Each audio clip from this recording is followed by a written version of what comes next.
नमस्कार, मी पंजाब डक. आज आहे 15 मे 2025 आणि मी आहे केदारनाथ या ठिकाणी. आणि या केदारनाथ या ठिकाणाहून तुम्हाला महाराष्ट्रातल्या शेतकऱ्याला अंदाज देणार आहे की राज्यातल्या शेतकऱ्याला सांगू इच्छितो की राज्यामध्ये 15 मे ते 30 मे राज्यातल्या सर्व शेतकऱ्याला सांगू इच्छितो की शेतकऱ्यांना शेतीचे कामे तुम्ही करून घ्या. कारण की राज्यामध्ये सांगायचं झालं तर म्हणजे 15 ते 30 मे पावसाळ्यासारखा पाऊस पडणार आहे, म्हणून हा अंदाज लक्षात येतो. कारण की राज्यातले सर्व शेतकऱ्याला सांगू इच्छितो की काय झालं की हे पाऊस म्हणजे पूर्व विदर्भ, पश्चिम विदर्भ, दक्षिण महाराष्ट्र, उत्तर महाराष्ट्र, कोकणपट्टी, खानदेश, मराठवाडा सगळीकडेच पडणार आहे. म्हणजे आत्तापर्यंत तुम्ही उन्हाळ्यामध्ये इतका पाऊस कधीच पडला नाही, असा पाऊस हा राज्यात पडणार आहे, म्हणून हा अंदाज लक्षात येतो. म्हणजे काही ठिकाणी ओढे नाले वाहतील, काही नद्यांना पाणी देखील येईल, म्हणून असा पाऊस पडणार आहे, म्हणून हा अंदाज लक्षात. म्हणजे 15 मे ते 30 मे शेतकऱ्यांना माझी विनंती, तुम्ही काय करा, तुमची शेतीची कामे करून घ्या. कांदा असेल तर काढून घ्या, पाऊस उघडण्याची वाट पाहू नका. हळद असेल तर तुम्ही हळदीचे शिजवून वाळू घालून झाकून ठेवण्याची तयारी ठेवा. त्याच्यानंतर ज्यांचा मूग चालू आहे, भुईमूग चालू आहे, बरेच शेतकऱ्याचे फोन येईल की भुईमूग काढायला थांबवतं. मी म्हणलं तुम्ही काढून घ्या, कारण की पाऊस काय उघडणार नाही. आणि याच्यामध्येच काय होणार आहे, हा पाऊस काय होणार आहे, 30 मे असाच चालू राहणार आहे. दररोज दोन दिवस एका भागात मुक्काम करत.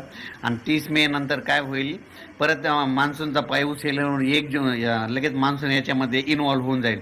म्हणजे याच्यात सामोन जाईन. आणि जूनच्या पहिल्या आठवड्यात यंदा मात्र मिरगी पेर होण्याचा चान्स आहे, म्हणून हे सगळ्यांनी लक्षात द्यायचं.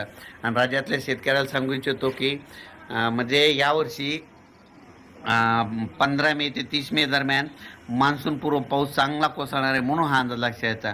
सांगायचं झालं तर हा पाऊस बीड जिल्ह्यात खूप पडणार आहे. बीड जिल्ह्यातल्या शेतकऱ्यासाठी आनंदाची बातमी.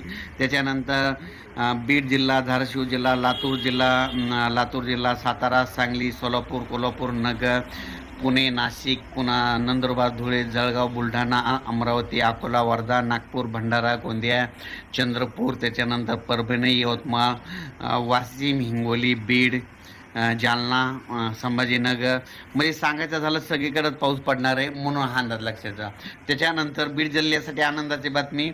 बीड जिल्ह्यामध्ये तुमच्या शेतकऱ्याचे फोन आले, आमच्या ऊसाला पाणी कमी पडायले, तर त्यांच्यासाठी आनंदाची बातमी. म्हणजे समजा तुम्हाला उदाहरण एखाद्या गावाचं नाव सांगतो. समजा एखादं बीड धारा, जर बीड जिल्ह्यामध्ये एखाद्या गावाला म्हणजे ह्या 30 मे 4 वेळेस पाऊस येऊन जाणार आहे, म्हणून हा अंदाज लक्षात घ्यायचा. सांगायचं झालं तर पूर्व विदर्भ, पश्चिम विदर्भ, दक्षिण महाराष्ट्र, उत्तर महाराष्ट्र, कोकणपट्टी, खानदेश, मराठवाडा सगळीकडेच हा पाऊस पडणार आहे, म्हणून हा अंदाज लक्षात घ्यायचा. राज्यातल्या सर्व शेतकऱ्याला सांगू इच्छितो की तुम्ही काय करा. ऊसवाल्या शेतकऱ्यासाठी आनंदाची बातमी. तुमच्या ऊसाला या 30 मे तुमच्या ऊसामध्ये 4 वेळेस पाणी साचल सऱ्यामध्ये, म्हणजे 4 वेळेस तुमच्या ऊसाच्या सऱ्यामध्ये पाणी साचल, म्हणून तुमच्यासाठी आनंदाची बातमी. ज्यांचा म्हणजे खास करून ज्यांचा ऊस असेल तर तेव्हा सांगतो की तुम्ही नांगरून खतं देऊन घ्या, कारण की पावसाळ्यासारखा पाऊस पडणार.